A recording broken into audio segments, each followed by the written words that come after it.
Welcome to IAwrestle Potentially Dangerous. I'm Tony Hager here. We are excited to be coming back, a weekly show, back now that wrestling season is here, officially here. College practice has been rolling. Girls wrestling practice starts next week, and then high school boys start on the 14th. So people are getting fired up. We have, I dropped our 3A, 2A, and 1A rankings now, so all those preseason rankings are out. Shout out to the coaches that did get back to us.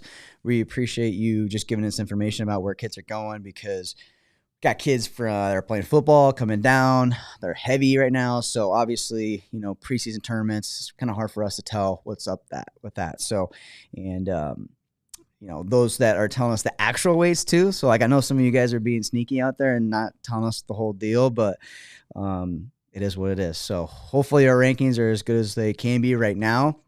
Obviously, as the season progresses, we will keep those updated. We are going to try to do more than we did in the years past this season for you.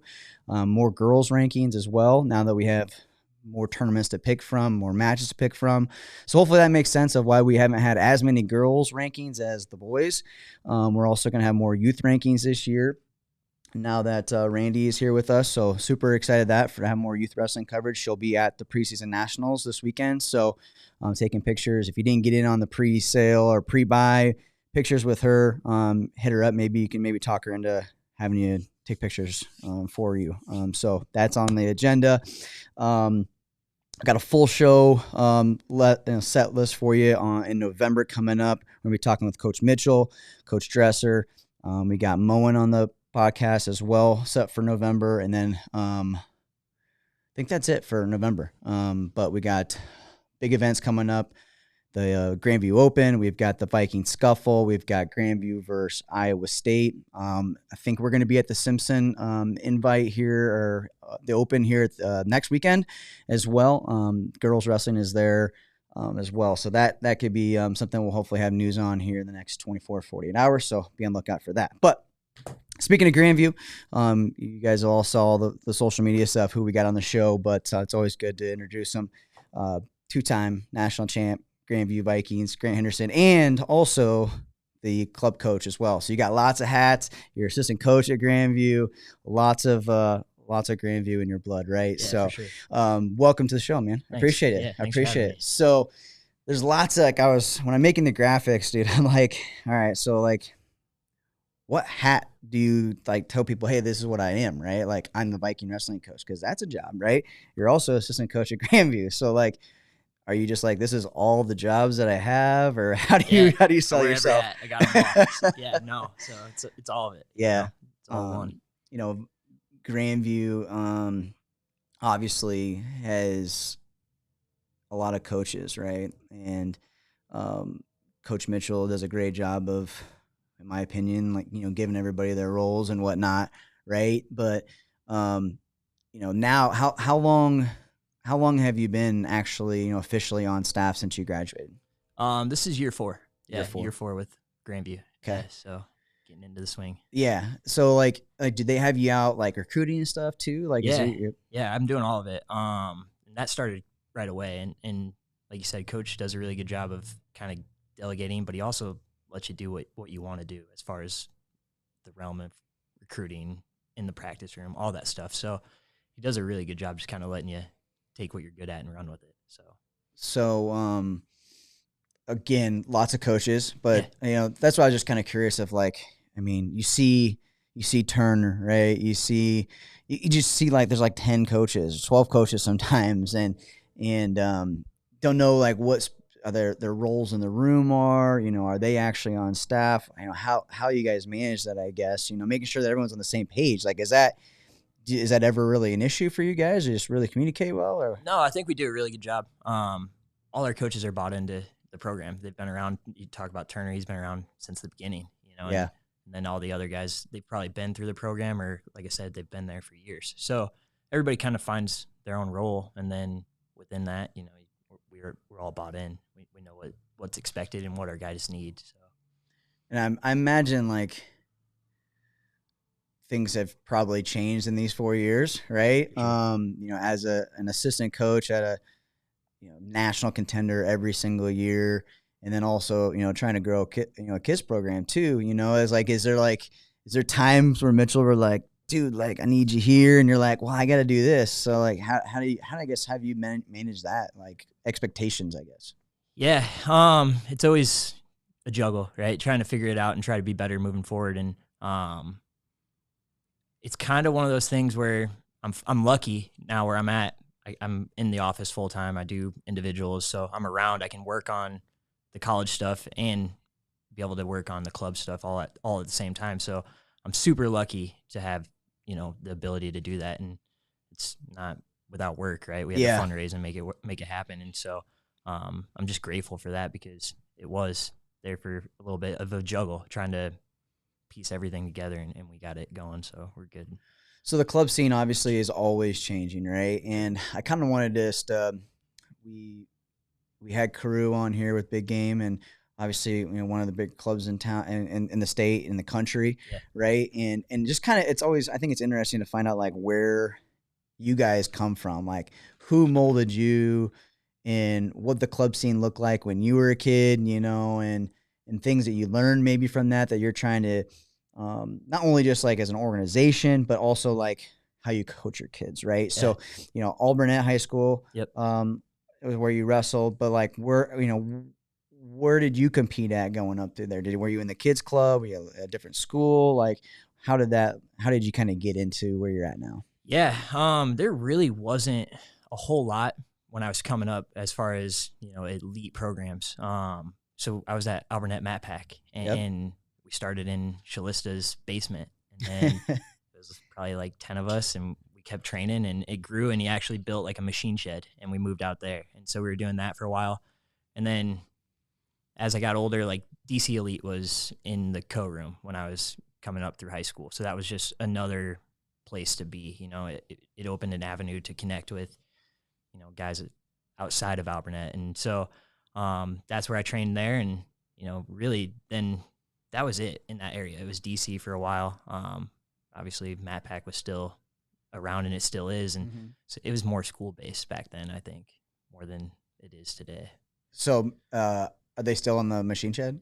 Yeah, they are. Yeah. So it's awesome. That's so Iowa, right? It is, right? You go outside and there's pigs across the way, and it's crazy farming. It made us tough though. So it was awesome growing up that way. Absolutely.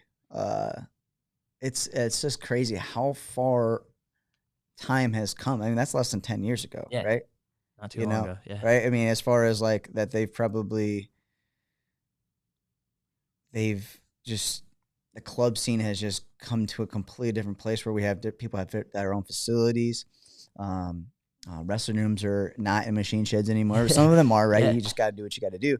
But the club scene has really changed things. But like, wrestling in that Mat Pack, right? Did you go out like once a week anywhere else, or like did you have enough partners in that place where you just felt comfortable there? Right? We had enough there, as a kid growing up, and I was lucky. I had coaches like Ike Light, leading that, and I mean he's tough. He made us tough. We had growing up. I had Dylan Winfield, Tyler Shalista, Chris Hoblum, Alex German. I mean, a bunch of good guys going up through the ranks. And again, like I said, it wasn't all Alburnett kids. We had kids coming from Linn-Mar. We had kids coming and training with us. So it was kind of an elite club before that was really a thing, you know? And so people were coming and we were able to make it work. So did you, like, when you're at Alburnett and, you know, in the club, right, as well, like, did you see club wrestling like you do now? As far, not as a coach, but as far as a competitor goes? No, I mean, it's definitely changed for sure. It's wrestling in general right now. I feel like our kids are so high level and they have access to everything, right? The internet's changed the way kids see technique. You see these little kids being able to hit, you know, switch step, outside step, high C's. It's insane. Like, and so wrestling has evolved quite a bit, and yeah, it's crazy where it's at right now. Yeah. Does it, like, when you look back at your career? Yeah. So you're a 2-time national champ at Grandview, but in the high school level, you know, people are like, "Who's Grant Henderson?" When they got to Grandview, like, where did this kid come from, right? So, you know, do you attest that to, you know, just your ability to develop throughout the years, like, or, you know, did you not, you know, were you not all in high school, like, you know, just looking back at your career, like, right. we also, like, in wrestling, we have a really, really bad problem with, like, attaching accomplishments to ability and all that stuff, right? So I'm just curious, so, you know, you look back at what, you know, if you were to tell yourself right now as a coach, like, hey, you should be doing this, is there anything that you would change or wish you had? Maybe, I guess, now that's different. Man, it's tough because then you look back and you're like, well, it just didn't click right away. You know, I felt like I had good partners. I had good coaching. I felt like I was probably doing things right. It can always be better, you know, going through high school, but it just didn't click. And it took a little bit, you know, getting into the Grandview system. I felt like high school, I was good at being tough. Technique just wasn't, like I said, it wasn't all there. And to nobody's fault, I think. I think it happens different times for everybody. And so get to the Grandview room, I start training with those guys. I learn a bunch of technique that seems to work into what I'm already good at, and then it starts clicking. And all these things that I've known and been taught for years, I'm able to actually, like, put it together, right? So it's kind of like a light bulb moment, and I don't know exactly when that happened, and I don't know why, like, what caused it. But when it happened, I feel like things just made sense. Wrestling made more sense. The technique, the process was a lot easier for me. But I can't pinpoint exactly what I would want different, because if I were to change anything, I don't know if the outcome would be what it is. So maybe the setbacks in high school, that not getting what I wanted, helped me actually get to the place I am now. And I don't know. I don't think changing, you know, anything in there is worth it. You got to have that journey. Yeah, that's I think that's a super great point, right? Like, you know, just looking at your high school career, collegiate career, you just ran into Drew Foster at UNI Media Day. Like, he never was state champ. Like, and look at him, you know, like, we just have, like, in youth wrestling, right? We just get so caught up in, like, having instant success and having those big wins and tournaments, because we all know what they mean nowadays, right? So, you know, I think you're just a good example of somebody that just didn't have instant success, as far as where you finish on the stand, right? Yeah. So I think that's just super helpful for you as probably a coach, is to, hey, this is what's up, right? I mean, I lived it, right? So I understand a little bit different maybe than you do. So yeah, I think it definitely gives me, you know, a different perspective to tell these kids. Like, obviously, you know, you start looking at the club scene. I want my kids to be successful, but, you know, we talk all the time. I'm like, yeah, I want that for you. I know that's what you want, but man, it doesn't, if you stick with this, it doesn't define what your outcome's going to be down the road. And so maybe my perspective is a little different on that. And, you know, maybe I can help guide them to enjoy the journey a little bit longer. Yeah. So enjoy the journey. Yeah, enjoy the hard setbacks, to. man. It is. It's not always fun, but absolutely. it's worth it. So like at Alburnett, when did you like, you said it didn't really click until you got to Grandview, but like, did you always believe that you could be a collegiate wrestler? Like, was there a moment where like, maybe I will be done after this, or did you always want to go? No, I don't think I always wanted to go, because I think I was trying to figure out if that was the path for me. And then going into my senior summer, we were going to like some summer tournaments as a program, and I actually went to the Grandview. It was the first year they did the team camp.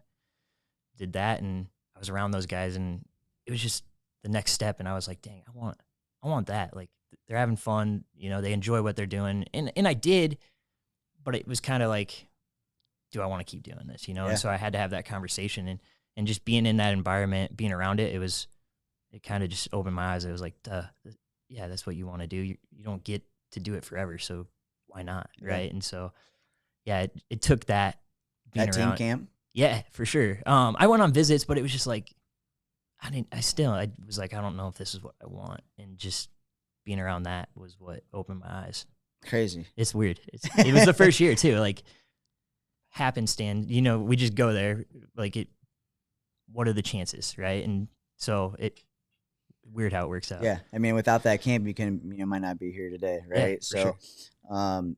Was that, so you go to camp? So just take me back through kind of your commitment process. Yeah, because right now you're trying to get people to commit too, right? Without maybe seeing the team camp or whatnot. Like now, Grandview is well established, so it don't have to sell a whole lot, right? Obviously you have to sell them on the process and the campus and whatnot, but as far as, hey, on paper, we're looking pretty damn good, right? So, what was the process with Nick after that with Coach Mitchell, or was it somebody else you talked to, I guess? But as far as, hey, I want to come to Grandview. Yeah, talked to Reedy a lot. And Reedy, he's calling, he's fired up. But then get on campus and I do an official like visit, hang out, be around the guys, and it really, for me, it was just, is this a place that I can see myself jumping those levels that I know, like going back to your question, like, yeah, I always thought I could be successful. And I was like having a conversation a couple weeks ago with Ryak Finch, and we're just talking about guys that know they can win. He's like, when did you know that? And I'm like, I always knew that, right? And it just, I didn't know when, but being around that program, being around Grandview, I knew it was going to happen, because you're surrounded by guys that, might have had success in high school, didn't, but they're all jumping levels, and you got blue chip, you got guys that, like you said, never win state titles, but end up being really good, and it's just, you see it and you're like, this is the place. I knew that I had the partners, the coaching, and it took some time, right? I had to go do some other visits, be around, and finally it was my mom. She's just like, what are you even questioning? And we went over scholarship stuff with Coach Reedy, and she literally like threw a pen at me and told me, she's like, sign the paper. Like, so it was kind of that ledge moment, and I just needed a push, and so she knew what was best. She's my mom, right? Yep. She sees it, and so she just threw it at me and told me to sign, and it was it. Oh, that's cool. It's cool you got to do that with your mom, right? For sure. So, you said like when you got to campus, and you had these expectations of, hey, you see this person, this guy's 3-time state champion, this guy's just a couple-time medalist. I think it's super interesting, because like you don't you go into collegiate room, and there's tons of times where like you dominate high school, and you come in the room, and now you're getting your butt kicked by somebody that like just didn't do anything in high school, right? It's just a different. I feel like kids' mindset just has completely changed from high school to college wrestle, and I think it just that process of what you do without your mom, right. and get into your own dorm room, and just that whole process. And obviously Mitchell talks about that a lot, like lifestyle and stuff like that. And So like, what do you think, like looking back and talking through these things of seeing all this, like, was there something that like it just clicked, right? Or like you enjoyed the process of going to class and like, doing the certain things that the coaches were telling you to do throughout the day, and then obviously getting to practice, or what was it? Yeah, it's an adjustment, right? And looking back, I think it was more maybe just my free time that I was able to just go be in the wrestling room. And I had guys that wanted to be in there all the time. So obviously class generally wasn't an issue. I was just it's part of what you have to do, right? You go to class, do your job, right? And then I think it was more just that freedom of being able to go to the wrestling room and spend, an hour, 2 hours just rolling and figuring out like the situations. But then I realized like for me, I enjoyed that. And then by putting that time in and being around it was like, this is all starting to make sense. I had guys grabbing me that had success and showing me the way. So it was like, maybe that was the light bulb moment of just the freedom and no one telling me I had to do anything. Like all those extra workouts, like they're recommended. There's times we'd stay, like Chad Loman, he was like big part of why I came to Grandview, but he'd be in the room and we'd stay there till midnight. We'd wrestle. We had like a PlayStation back. We'd go play FIFA, hang out. Like we were just hanging out. It wasn't, but then every like hour we'd go train again and just mess around until like midnight. And then it's like, okay, we got to go home. Like otherwise we're going to be here all night, And so, so the freedom was good for you. Sometimes it's not good. Yeah, for sure. No, it was good. It definitely let me find what I wanted, and did you do multiple sports at high school? Not really. Okay. I golfed to kill time in the summer. It was free golf, but played football a little bit, but it was wrestling for me. I just knew that was going to be my avenue if I decided to take it. So your freshman year, redshirt, you got hurt. My first year at Grandview, I got hurt. Yeah, I tore my UCL. So, like, had you been hurt, had any major injuries leading up to that point? No, that was my first time, and I was out. I was done. It happened at the third open of the year. Dislocated my elbow, and it was it. So that was maybe a challenging moment too there, because it was like you don't know when something like that's going to happen. Yeah. And then you really have some conversations like, dude, is this what you want to do? Like, it's hard when you stay, like, you've been around it and then you can't do it anymore. But then I was just watching and I was like, dude, I miss this so much. And so as soon as time got through, I was like, I'm ready to go. Yeah, sometimes I talk to wrestlers that have gone through those type of injuries where they're out for a significant time. The ones that have, are just so used to it coming easy to them, and they don't need to train all the time and just grind it out. Some just have that natural ability, and like actually stepping away from the mat, like just gives them like either like a time to just relax and just like realize like I'm just a human being, I can enjoy life. Yeah. Or two, like it makes you like realize how much it means to you and how much you miss it, right? Like in your situation. Yeah. So like, for Grandview, just as far as talking about like, what I hear as far as how the coaches just have so much input on people's life outside of the wrestling room, like, what were some things that the coaches maybe helped you get through? Like, were there other practices that you could do that like these kept your mind on wrestling still, or how did that process work? Yeah, when I was hurt and stuff. Yeah, when you're hurt, yeah. They just made it a point they're like, hey, be around. Like, don't disconnect. Just be there, be at practice. Even if because it was just my elbow. He's like, even if you can just be on the bike and watch practice, And so, like I said, figuring out how to get the technique to click then, it still wasn't at that point, but I think maybe just sitting back and watching these guys and watch drilling habits, watch what they're doing, in the live goes, the guys that are super successful, what's their demeanor, how do they approach, every situation.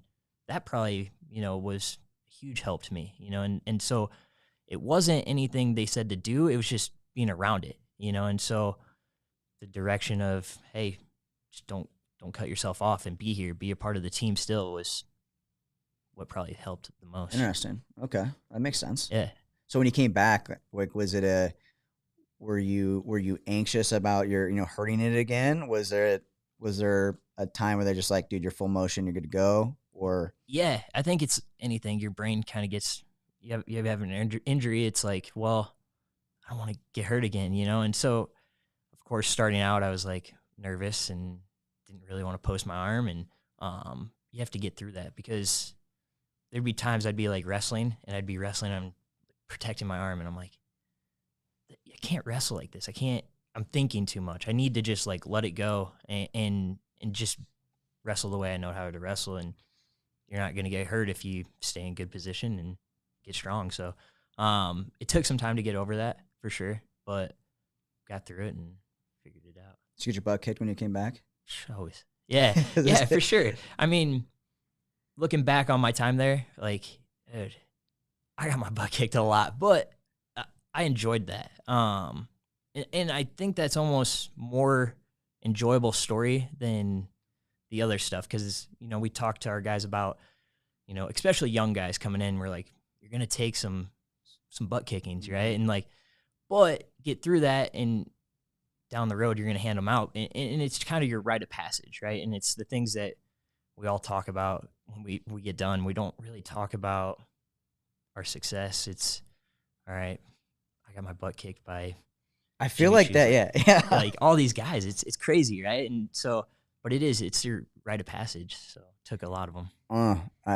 It's just so funny that like you said that, because like at weddings and stuff, I'm either around guys that I wrestled with, or I'm like at a wedding where they were part of a team stuff, and literally I always talk about like how we kicked each other's butt in practice, or how they got their butt kicked or whatnot. It's never about like, hey, you remember national championships or something like that. Well, I mean, for you guys, it's probably a different situation, but it's just kind of funny how you talk about like it probably sucked at the time, but it's kind of funny now, right? Yeah.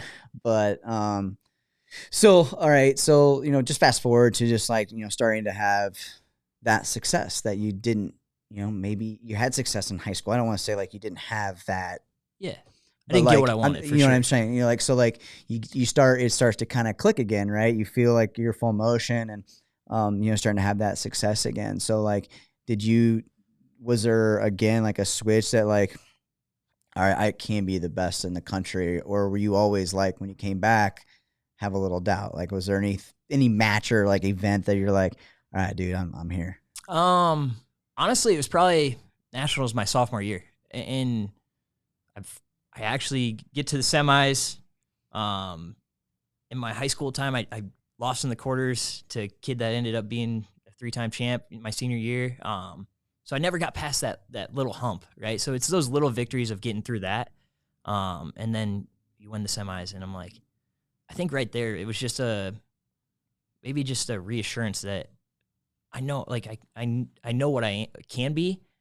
Here's the proof, right? And so maybe that was it. Start looking back, and there's matches where you wrestle with some guys that are real tough, and you're like, dang, dude, like, all right, I can wrestle with the best guys in the country. And so as a young guy, you need those. And like you said, you need those little hurdles and that have been maybe a barrier in your past, and then you get through it, and it's like, all right, this is going to work. Yeah, especially when your coach is saying that you can do it, and then you do it, and it's like, all right, this guy knows what he's talking about. Yeah, for sure. Maybe, yeah. I guess. I don't know. All right. So like, obviously getting to the top of your sport is in an individual weight class in the country is just a huge feat, right? So like looking back at, your collegiate career, like, are there any like favorite memories? Like, you're sitting around a campfire and you're like, man, that was like, sometimes you chill by yourself and you remember like, man, that was just really awesome. By yourself or like with your team, like, because you guys had lots of successes as a team too. I think honestly, for me, it's more, I just remember the tough practices, and it makes it all worthwhile, as far as like the times we just literally beat the crap out of each other for hours, and then the road trips, and so you start thinking about all those times you're leading up to this competition, and the competition itself, the success there, that's awesome. that was so like small in the grand picture of the whole season, right? And so I think the struggles of day to day, watching my teammates, the guys that I'm super close with, go through the same thing, and we kind of just get through that together. And then you start thinking about, you know, the trips and some of the bus breakdowns and stuff like that. It's worth, when you get done and you're looking back, that to me is way better than the 30 seconds of having my hand raised at the end of the tournament, right? And so, not that that's not cool. Obviously, everybody wants that, right? But I think the culmination of everything, all of it coming together is better. So you graduated. What did you graduate in school with? So I'm double major, sports management and business administration. Okay. So you graduated from Grandview. Yep. And, you know, a lot of the people, they stick around the program. They either assistant coach, find a job in Des Moines. You know, we have tons of jobs here in Des Moines. So, like, it's a pretty easy process from graduating to finding something here in the metro, right? So, like, but that wasn't your path, right? Mm-hmm. So, you know, take me just kind of through those next, you know, the 3 months after graduating, like having conversations with Mitchell, or was it, you know, where did it all take you? I wasn't sure, you know, what was next. Going through it, I was so like locked in on wrestling in school, and I was like, oh yeah, the end's near. I know it. I'll deal with it when it comes. And so when that got there, I was like, oh crap, what am I gonna do? You know, and so like there was opportunities to do anything within my field of study, and I was, not that that wouldn't have been rewarding. It just wasn't calling to me, right? And so, you know, talking with coach and, you know, people I trust, and I was like, I don't know what I want to do, but I knew I wanted to be around the sport. And so I get done, school's wrapping up, trying to figure out where I'm going to go. And I see, I don't even know how I found it. It might've been on some social media, but the opening for Eastern Iowa came up, and I'm like, oh, we'll apply and see what happens. And, you know, I applied, I got it.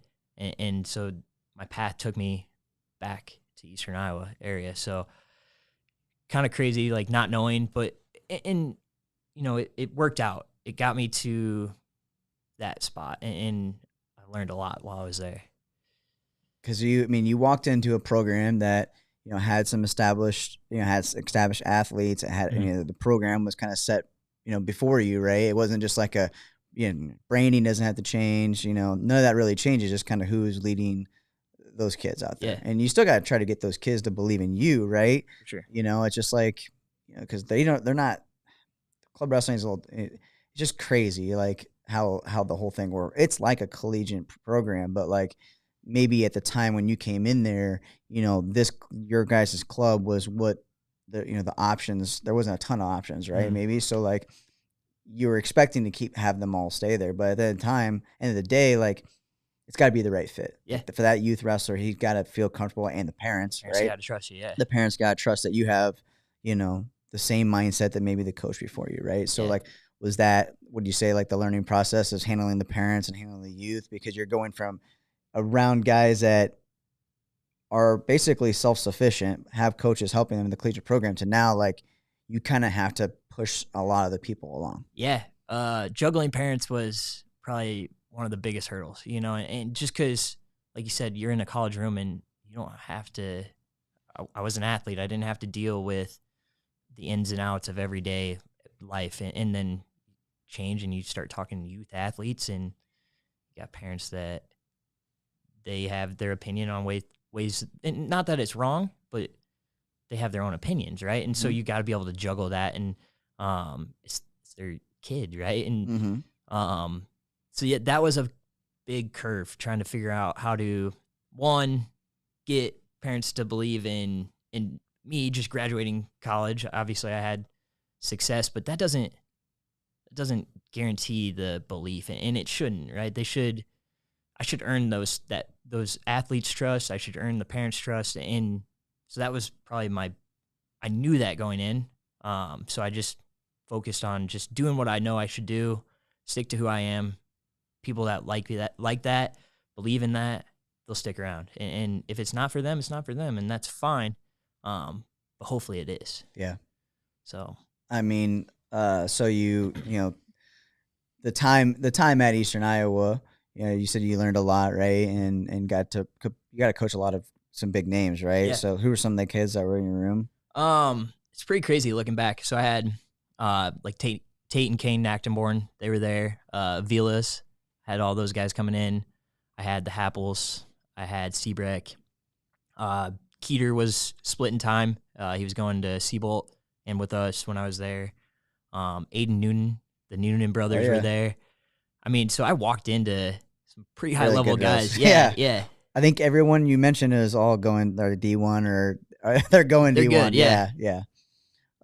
So, you know, having those great kids makes it a little bit easier because they already have an expectations, or you know, you're not starting off with a bunch of fresh kids, right? So, but at the end of the day, we all know it didn't work out there. So, like, what brought you back to Grandview? Like, how did that whole process go? Because now, you know, all the guys, all the parents, all the kids that, you know, you trying to get them, you know, to get your trust, right? And believe in that system. And, you know, then you switch gears, right? You know, I mean, was that tough? I mean, I got to imagine that was a tough decision. But I think one decision that everyone probably would understand. Yeah. And it was hard, you know, because I was lucky to have good kids, good families, and I loved being around them.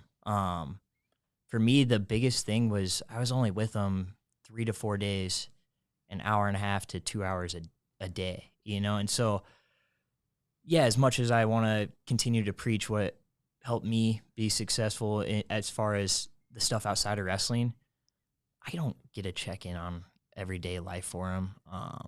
Because when they come in, it's time to go to work. It's time to take care of the wrestling side. And so that was the part that I felt like I was missing. And my kids, my families that were there, they knew I cared. They knew I want them to do well in school. Obviously, that's a huge key to success. But again, I'm not there checking up on them. Mm-hmm. So the parents were super understanding of the change. And even though it was hard and it again, we were kind of going through a change of McDonough was running it before I got there. I took over, and then, you know, we're going through another change. And that's only in less than a year. And so that's a lot. And I wanted them to understand it wasn't anything with the club. It wasn't anything with the families. I was missing something, like that piece, right? That extra being around the guys. And so I was lucky. My parents were super cool about it. They were understanding, and they wished me the best, and I'm still in touch with pretty much all of them. I mean, it didn't change the way that they know I care about their athlete. So. Yeah. So you get back to Grandview, and you know, was the phone call? And I mean, now you're the club coach, right? Mm-hmm. So, you know, what was the conversation? Hey, we want you to be the club coach here, or we want you to be assistant coach. We want you to be volunteer. You know, how does he, you know, talk you into coming back? Mitchell has a way.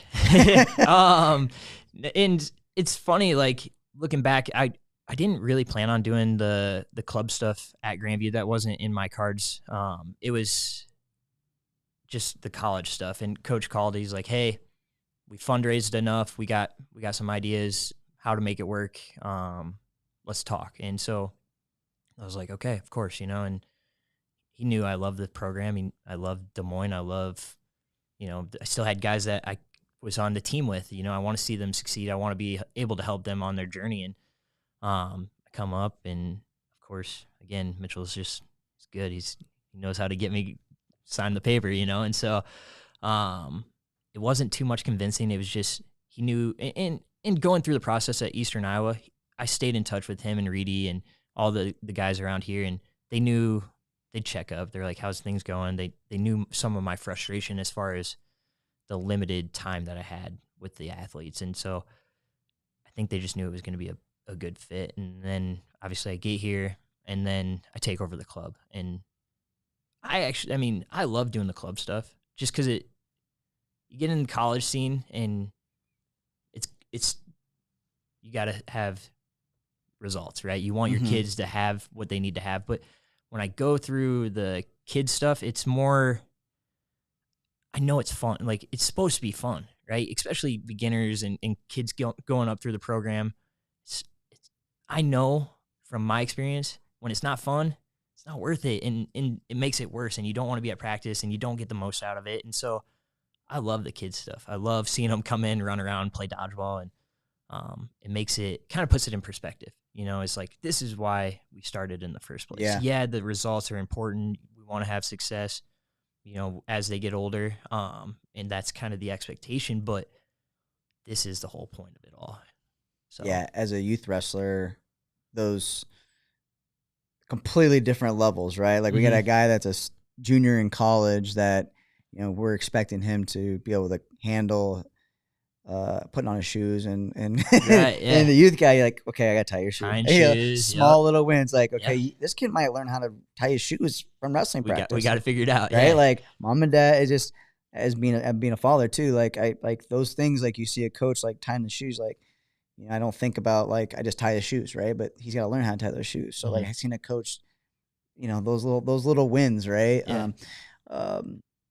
Are huge, right? So that you have a unique opportunity, right? Just to be able to, like you said, is to coach those guys that really know what the heck they should be doing. Yeah. And then you got the youth wrestlers. So like, is it hard to kind of like, do you ever find yourself like in practice, like being up here, but you really should be right here? Like, do you have guys in the room that are able to kind of bring you back down, or how's that work? Yeah. And so the way our stuff is structured, I basically go straight from college practice to youth practice. And so like there'll be times where we had a hard practice and, you know, I'm still at that high level of like expectation. And then it's more so when the kids come in and they're like laughing, they're like, "What's up, coach?" And I'm like, all right, I got to remember that they're kids. They're like, I can't get on them the same way. And so it's them, you know, I'm lucky I have other coaches that, you know, they come in and they volunteer time, you know, and be around and they can remind me like, hey, it's okay. And I'm like, all right, we're good. We got to, like, I can't expect them to know everything and they shouldn't, you know? And so I'm lucky to have good kids, good families, and good coaches around me. So can you just touch a little bit on the difference between like going in from Eastern Iowa now to being in the Viking Wrestling Club? Because the Viking Wrestling Club is, from outsider looking in, it has been something that has, you know, it's obviously getting bigger, right? It's getting a bigger club in Des Moines. You know, what have been those struggles having it attached to a collegiate program, right? Because some of these other ones don't. Yeah. So, you know, people might just not want their kids to go to Grandview because they don't want them to be, they don't want them to go to Grandview. Like that could be maybe a perception that some have. Yeah. And for me, and even at like Eastern Iowa, we were tied to like co-college and we were in the Iowa room at the time that I was there. I wasn't ever going to like, for my athletes, obviously Eastern Iowa, that was my full-time job. I was like, I'm not going to push you any direction. Obviously, I have my own ties to Grandview. We're in Iowa. I'm not going to push you any certain way. I want you to find your home and what you want out of your experience. You know, as kids get up, and I listed off a bunch of those kids, and there's so many more. I just wanted to be there to help them along the journey and guide them and be like, hey, this is a good avenue. Or if they ask, you know, if you want something out of this, what do you want? Like, what do you expect? And so, for us, the club's growing. Yeah. And again, it goes back to, you know, I got high school athletes in there, and I'm not going to say, hey, you got to come to Grandview because I coach at Grandview. It's, hey, you got to find the right home for you. And so I'm just going to help guide them along that journey. And because it's a tough decision, you know, and making a choice on where to go it's a big decision. And so I don't want to sway them because I don't want them to have an experience that they don't enjoy and then have like a feeling that I push them in that somewhere. Way. Yeah. And so I want to help guide them and be there and support them, but I'm not going to tell them where they should go, what they should do. I'm just going to be an advocate for them moving forward. I think that's important, right? Yeah. But that's also just it's a perception that, you guys, I think, will have to deal with, just like you would in that co-room too. Yeah. People think, oh, those kids are going to go to co. I don't know. I'm not sure, what that perception, how you get off of that, I guess, because they hate you when you're at the top. For sure. Right. Yeah. There's people that hate Grandview, right? Yeah. Because of that. So it's lonely at the top, they always say, right? But so as far as growing the club, right, as you said, you're continuing to grow. I'm just curious, like, do you get to like have those guys from that collegiate program, come into that room because of just they have those experience, right? Like, do you have those guys that are in there, trickling in and having speeches and stuff like that? Because I would imagine that process is kind of easy for you guys. Yeah, and maybe that I think that's a huge asset for us is those guys that I help so much on the college scene. They want to give back and they come in and they volunteer their time, and so yeah, we're not going to push them anyway. But these kids have access to some of the highest level wrestlers, and so start looking at that. That's a huge benefit, and so they come in, they volunteer their time. I got a good crew of our college guys that help me out and take some weight off my shoulders and be able to help grab a kid and tie his shoe, because maybe you need 4 kids that need their shoe tied. And so I'm lucky to have that. I have, Jacob Cologne, who graduated. He's helping out with the club now. Ty Harris, he just recently graduated. He's there every day. And then, like I said, I got a handful of college guys that come, once or twice a week. So what's been kind of like your guys' process here with preseason, Super 32, obviously, and then preseason nationals, as far as when do they come back? When do they start? When's that break from, maybe Fargo to now? Just kind of what's a little bit of your philosophy on time off? Yeah. For the kids, I think they need it, and so after Fargo, we took probably a month off and then it was summer practice and really the focus there wasn't going to be beat them down. It was just, let's create a culture of expectations within our drilling in the way we approach practice. And I feel like this summer we've made some big jumps on that. What's expected, how our drilling should look, and not a lot of life, because I want to get rid of all the bad habits, and I want to just be like, hey, this is what we're going to do. This is how we do it. Let's get rid of everything that's not working, right, and scratch and start over. So that was the process, and now we're full go. And obviously football's wrapping up, which is awesome for youth kids to be done and hopefully start getting back in the room full time. Soccer, football. It's crazy. There's baseball, lots of travel baseball. Yeah, it's all of it. So getting them back in. And it's just hard right now, I feel like, because preseason nationals used to be a huge tournament, right? And you got kids that maybe have only been back to practice for a week, and we're expecting them to wrestle in a national tournament. Yeah. So, like, do you think that's also maybe? I mean, I guess I don't want to put words in your mouth, but like the tournament seems to be losing a little bit of that. Like, you got to be at preseason nationals. Now it's more like Super 32. So, like, is it just like the best kids are getting that much better, and those mid-tier guys, like, I don't know. I feel like we're in a really weird time with this tournament, that like you got people that are really committed to it, and some kids are just like, they're just not ready. Yeah, I mean, that's like anything though. I feel like I don't think like preseason's losing any of its competition in there as far as like the depth. I think, for kids, and maybe it's more so kids are realizing they need some time away from, just training full time, and that's okay, but as they get older, you got to find what's important and make it, if it's important to you, you're going to make it a priority, right? Kids that are able, you look at Keeter, he's a huge example. I mean, he's playing football, but I know he's training, right? Yeah. Like it's just, it doesn't matter if there's football, if he's got, it's just priorities, and there's prime examples across the state of high school guys that they're able to do both, but they're able to figure out what needs to be prioritized. And so it's just being able to do that and juggle it. And again, with youth, they deserve a summer, right? Like they're kids. They should go play baseball. They should go do all that. Again, but let's find time to be in the room too, And so I don't know. Yeah, Super 32 is tough, and you're not going to go down there if you're not training. Yeah. Right. And so same thing with preseason. I don't think there's many kids that are going to go if they're not ready. Yeah.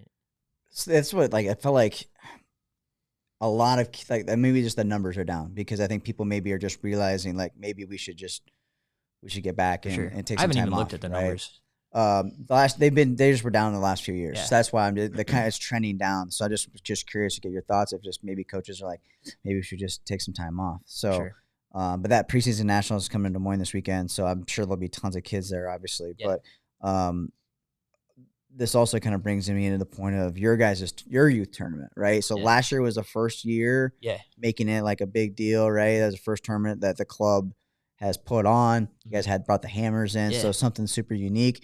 But the timing's a little bit different, though, right? So, first glance is the Grandview Open is at Ignite, and then the next day is a youth tournament, which I think is just a seamless, makes a lot of sense, right? Yeah. But you talk about, having kids ready and, having numbers out that are going to be able to compete at the event. What's your hope or what's your thought process of, like, putting it, first part of November, like one of the first big tournaments in Iowa? Yeah.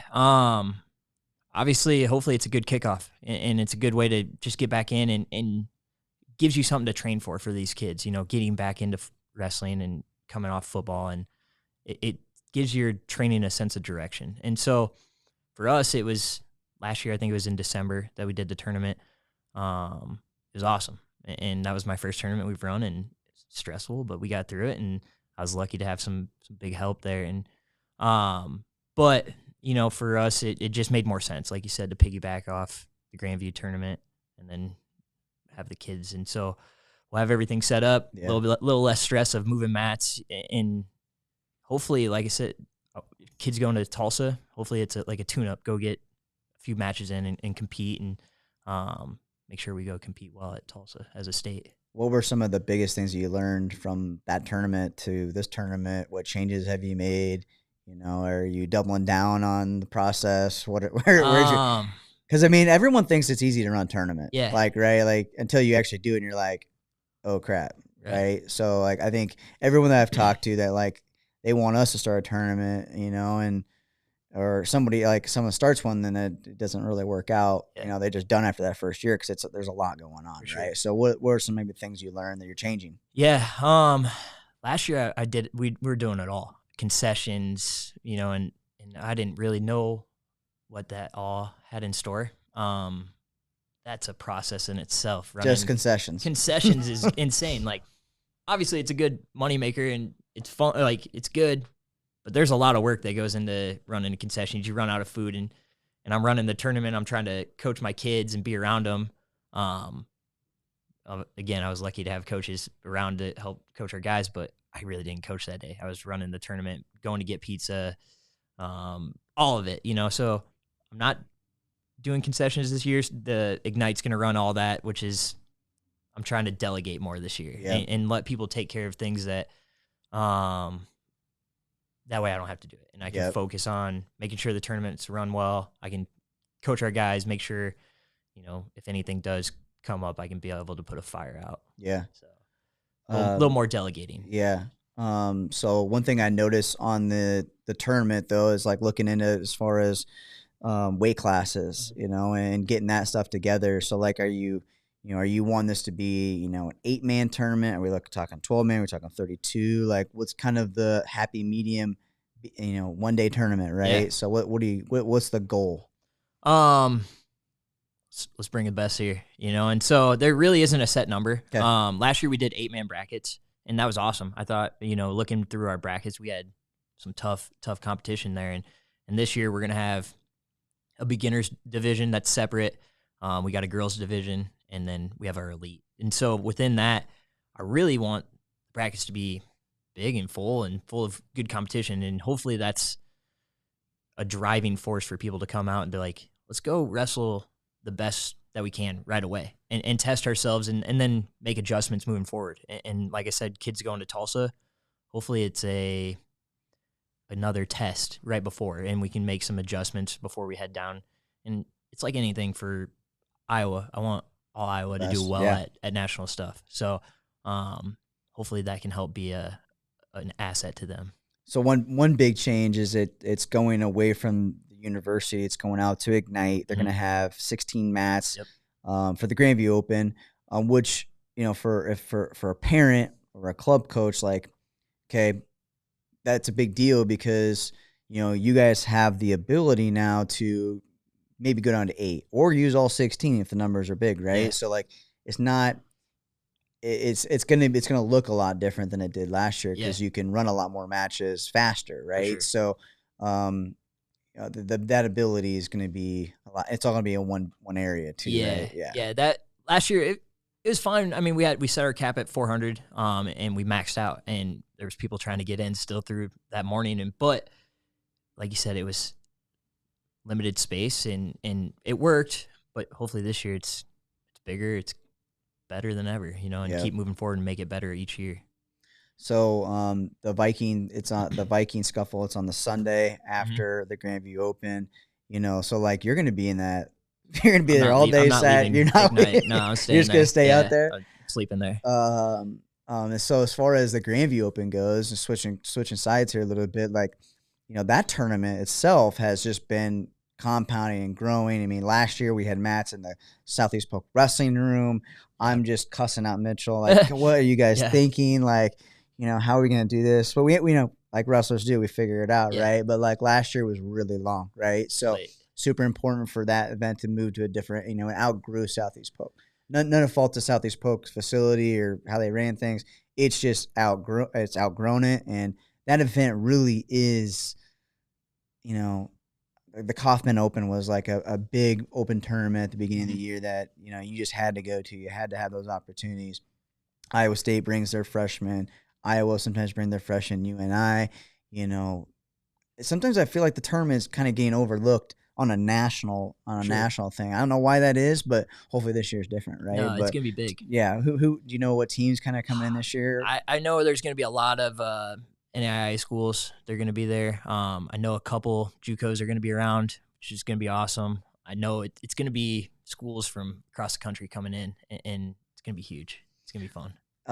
Like when you guys are setting up and trying to get teams to come there, are you looking to, you said in NAI teams, like is the thought process like we just want to stack up and see where they're at right now? Or is it, you know, that's just within our division that makes sense? You know, what's the kind of the thought process there? Because some coaches try to get outside of who they're normally going to see. Yeah. Right. So what's your guys' thought process there? I think for us, it's just bring everybody in the best that we can, and of course you want to have crossover and you want to see some teams that you might not see throughout the year. But that's why we invite so many people from outside our division too, because we want to wrestle the best. You know, we want to have those guys come in and compete, and that's why our schedule's set the way it is, and that's why we set Grandview the Open the same way, you know. You know, we're going to have Nick Mitchell on here in a couple weeks and obviously talk to him a little bit about the team a little bit. But as far as like as a competitor and also coach now, like, you know, a lot of talk, you know, gets brought on like as far as how many guys you guys have on your roster, you know, when coaches make decisions for kids, you know, to be the guy in March, you know, when does that process start for you guys? Like, is it up until the last, you know, couple of weeks of conference, be like, you could be the guy? Yeah. Is that on, do you feel like as a competitor that was on purpose? You know, has that changed your mindset as far as that goes? Looking at it from a competitor side, I thought it's good because it gives you an idea of like, okay, I need to bring my best all the time. And not that you don't do that as a competitor, but you know, it's never decided, and things can happen. Guys can get hurt. You just never know. And so nothing's decided early, and it's not decided until late, you know? And so you can have a rough start and get going. And, you know, prime example, Izzy Casares for us this last year, he might not have had the start he wanted, you know, at the beginning of the year. And things start happening. He starts rolling. Giovanni Bonilla gets hurt. Izzy's the next guy up, goes nationals, wins a national title, you know? And so our guys know they have an opportunity every week, so they have to bring it every time. And go compete and dominate everything, classroom, outside of outside of the wrestling room, take care of all your business and be consistent, reliable, and tough. That's what our guys know. Yeah. And that kind of brings me a different note here too, because you just have a different perspective than Coach Mitchell does. Like, I kind of know what Mitchell's going to say in certain situations, and he's not going to like that I'm bringing this up, but I know he's not, but not winning the national title, right? Yeah. That expectation is always there, right? Mm-hmm. For you guys, and just everyone has the expectation. Yeah. It doesn't happen, right? So, you talk about our setbacks, like your personal setbacks and stuff like that. What was your perspective on just kind of how Coach Mitchell and the kids, the guys, how the guys kind of reacted to that, positives and negatives from it? Sucked. And for a guy that's been through the program, having us continue what, again, you say it's kind of expected, and it is, and it always will be, right? That's our expectation, to be in contention for a title every year. That's, we don't talk about it, but it's expected, right? And it's going to be a part of the journey as far as the big goal. Being an alum, from the years past, it's tough, and then being on the coaching side and seeing all the work that goes into it that I didn't know as an athlete, just juggling all of it. And so seeing what the coaches before me have put into it sucked, right? And there's no other way to say it, but our guys, it wasn't fun for them, and maybe it's just an eye-opener of sometimes I don't think we got complacent. I don't think we got comfortable.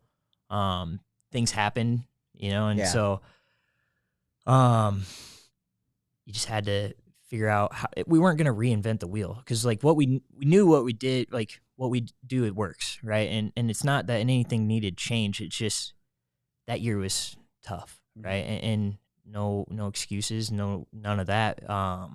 It's the COVID year. We had to play the cards we were dealt, and so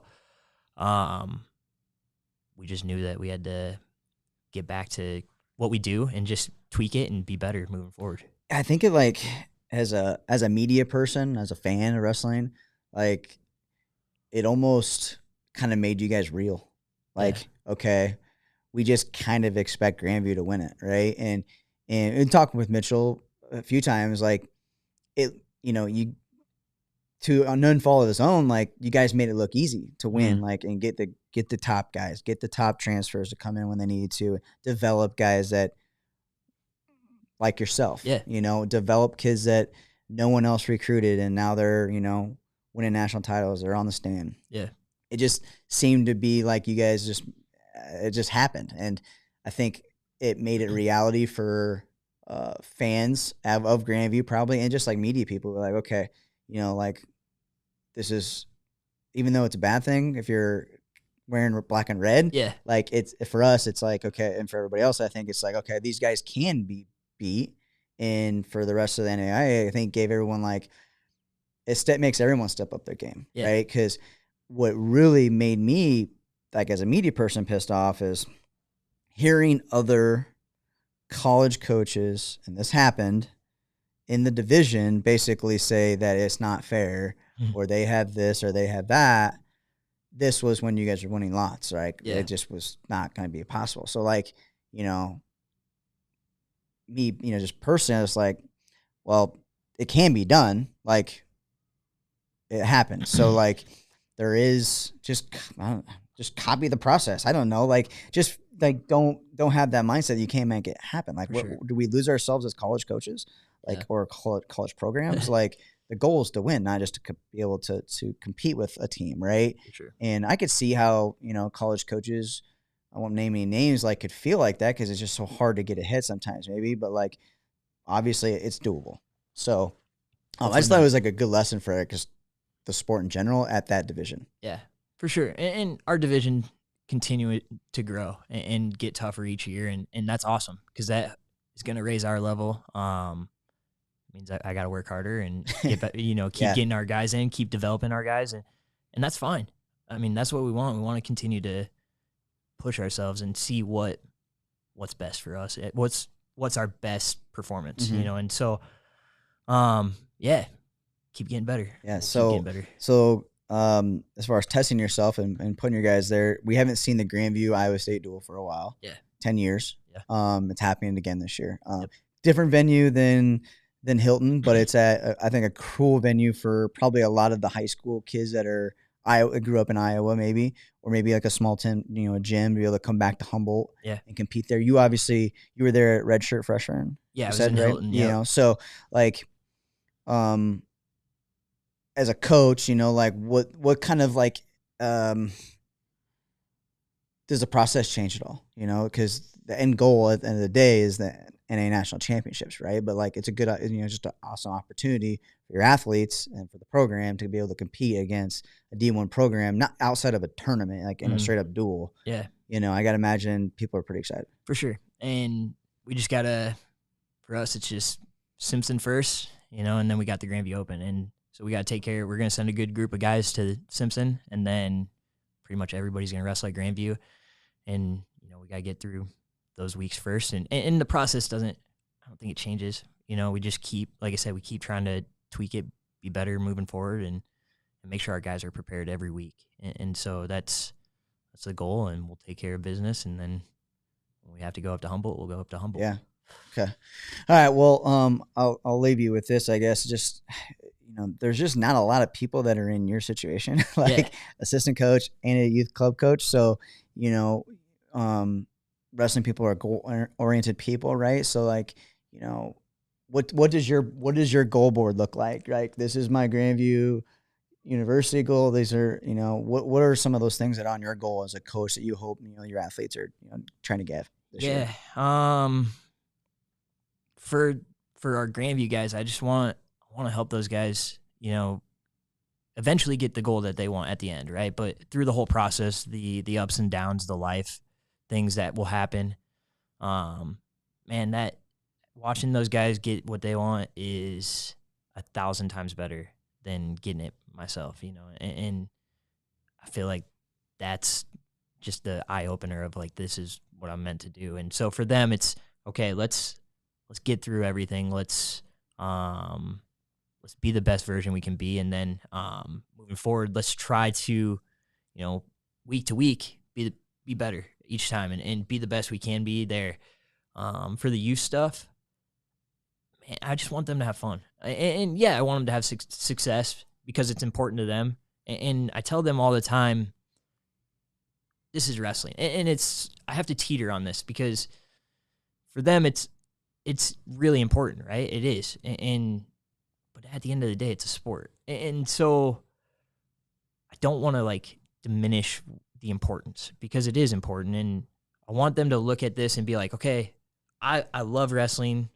My goals are important because they're my goals, but it's not defining me moving forward. And, my youth and high school kids that I help, I want them to understand, like, we're going to have these goals. We're going to chase them. And in the process, you're going to be hopefully better than you were 6 months from now, And so then if you don't get it, okay, we'll deal with that.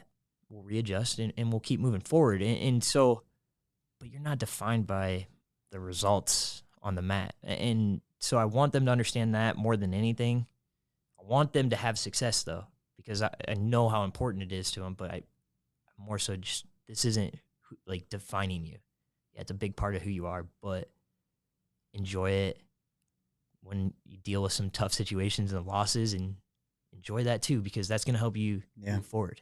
So for my youth kids, it's embrace that journey. I love it, dude. I love it, man. I appreciate you, spend some time in here. I know you're a busy guy with, college guys and the club coach and club coach and stuff. And obviously you got the tournament coming up. So we got that up on IAwrestle.com. So if you guys aren't registered for it, check that out. Anything else? New hammers this year? They're not wooden hammers. No, we're going with metal hammers. Metal hammers this year. So bigger venue, more mats. I think that's always just a good thing, just to have more mat space for the athletes. Will be college circles. Yeah, Nothing's going to change. Yeah, it's going to be a big match. College circles for the youth wrestlers. So hopefully we'll be in bounds all the time and make it easier on the officials. For sure. I like that. So yeah, if you haven't registered for that tournament, it's coming up. You can see it at IAwrestle.com. Just go to youth tournaments. Full list up there now. I mean, I think there's like 50 listings up there. Last year we had over 100. So check that out. That's going to be our first featured tournament. Cedar Valley Youth Duels, that's going to be coming up. Those guys always put on a great job, a great tournament, individual side, and Steve Farrell, and on the dual side, they do a good job of putting stuff together. And then Earlham Youth Wrestling Tournament also is one of our featured tournaments right now. So if you want to get on a featured tournament, get mentioned, let us know. We'll get that on our youth listing. And then also the World Cup tickets are for sale. So what do you guys got going on that weekend? World Cup. Be the second weekend in December? We might be preparing for like Reno and probably stuff. Somewhere. Yeah, that's it's kind of a tough time. It's a tough time, but the World Cup is just super rare opportunities to be able to see, guys like Jordan Burroughs, Kyle Dick, David Taylor. Like, it's freaking insane, awesome. Like, that we get to see that here in Iowa City. So the links to get the World Cup tickets up are on IAwrestle.com. We'll take you right down to the tickets. So the price ranges are all over the place. But, biggest thing, wrestling fans, if you don't have a wrestler, competing, or if you can make it to Iowa City one of the days, you got to get them to experience international wrestling. And sometimes I know it's kind of confusing, the rules, if you're not like an avid wrestling fan, right? Yeah. But man, what an opportunity just for your competitor to see, maybe that's going to be your idol, right? Maybe they see Jordan Burroughs, they've seen him on streaming or whatnot, but you get the opportunity to see them in face, and it could be, life-changing for that individual. So check that out again at IAwrestle.com. For everybody at IAwrestle, thank you for tuning in to the show today. You can watch it on YouTube, Facebook, and Rockfin. If you missed any part of the show, you jumped in here. And Grandview, appreciate you guys, man. Yeah, I was super excited to talk to Nick again. Haven't had him on the show for a couple years now, so I think I've talked to him since COVID, probably. Dang. So, yeah, I'm excited to talk to Nick and kind of see where he's at in the program. And obviously the Grandview Open, we'll be talking in Iowa State versus Grandview. So, we'll be breaking down that duel and whatnot. So thanks again for coming on the show. Thanks for having me. All right, that's another episode of Potentially Dangerous. Thanks for watching.